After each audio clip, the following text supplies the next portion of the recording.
I've just tried to upload what I'm about to say, and because I went to the actual original and got a wee clip of Michael McIntyre, it's not letting me upload. It's blocking. Michael McIntyre is blocking me.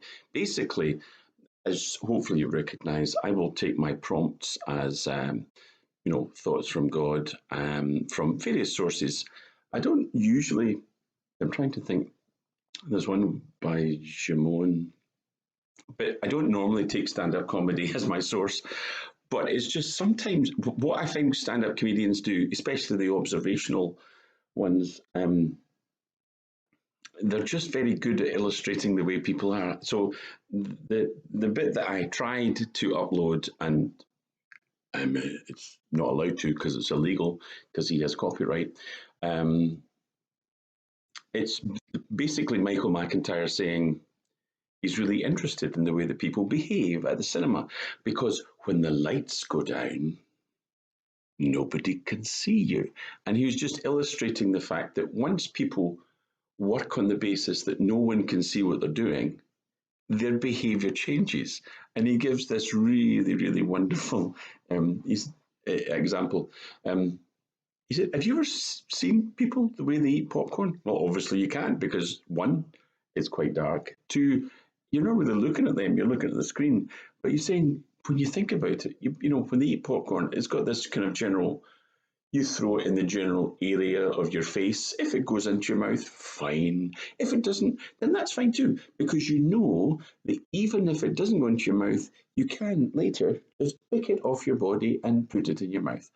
And he said, would you do this at any other situation? Would you do this in your first date? Oh, that's, could I get those new potatoes? You're out in a restaurant, you're ordering food. Oh, look, can I just, no, you wouldn't do that. You wouldn't do it because the lights are on and people can see you. And as a consequence, you behave differently. That made me think.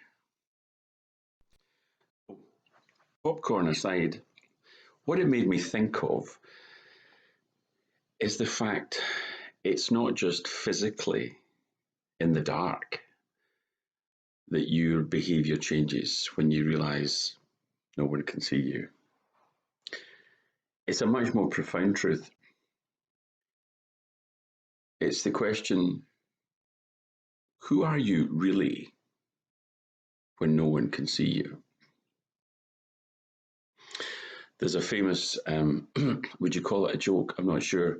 I just remember the comment from Billy Connolly that you should never trust anyone who, when in a room on their own, doesn't try on the tea cozy as if it was a hat. Who are you when you're on your own and no one can see you? I say that because I think it's important that we recognize who we are, not who we seek to present ourselves to be when other people are there to see us. Because who we are when no one can see us is who we really are. It's also worth remembering there is one who can always see us. Proverbs 15, verse 3. The eyes of the Lord are in every place, keeping watch on the evil and the good. In other words, if you're one of the good and you do good things, you don't have to worry about who else sees you. God sees you, and that should be enough. And so the idea that God sees all things and knows you as you truly are, some people would actually take strength from that and have faith in the fact that that's a positive. We don't need to be worried about comparisons and do all the right people get to see us do the right thing. God sees us. That's the most important thing. Equally, plainly, there's a lot of folks who would take that verse not as support. The cough's back. I thought it was away for quite a few months, but clearly it's back. The verse is also scary because it's not just the good that God has got his eyes on. God has also got his eyes on the evil. I just remember reading in a book, who we are before God is who we truly are. It's just, we are always before God. God sees who we truly are, and not just in the sense of sees us, but when you've got that bit where Samuel is going to anoint God's anointed to be king, and he goes through the whole of David's family, and they're all big strapping guys who clearly, if you were thinking about things on an external human level, they're going to get picked. And God specifically says to Samuel, it's man who looks on the outside and sees things externally. It's God who looks to the heart and sees who the person truly is. So it's not just the fact that nobody else is there and God sees you, but he sees right into your soul and sees who you truly are. I guess what I'm saying is, it is genuinely quite difficult to be who you are sometimes because the very act of looking at somebody changes their behavior. Scientists will identify that as well. You have experiments, and the act of making the observation can change the outcome. We need to be clear.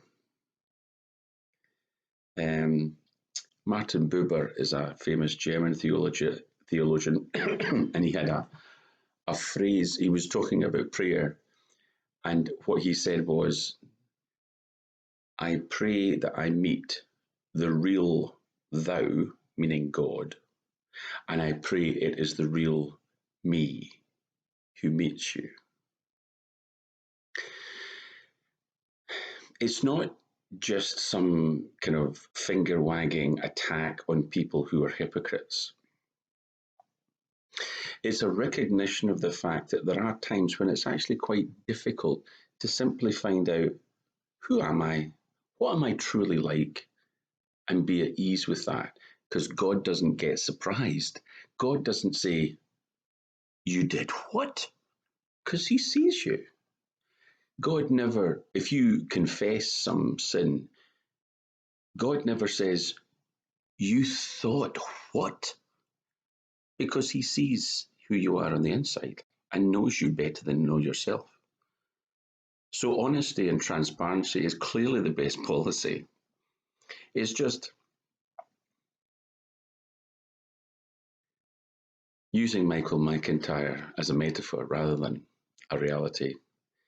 Where are the bits spiritual in your life where you know when nobody's talking, you just throw the popcorn vaguely kind of in the direction of your face, knowing he is really good at it, knowing if there are bits that you miss, you'll pick it up off your body later.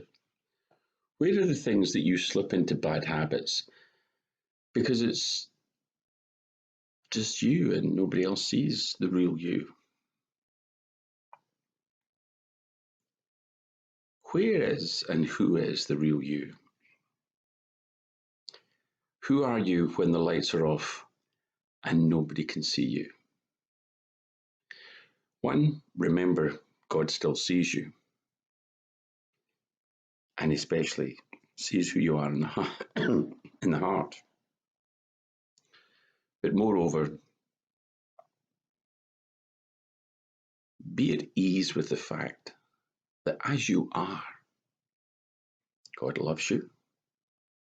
God sent his son to die for you, and that God knows you as you truly are and still accepts you as the prodigal son or the prodigal daughter and welcomes you home.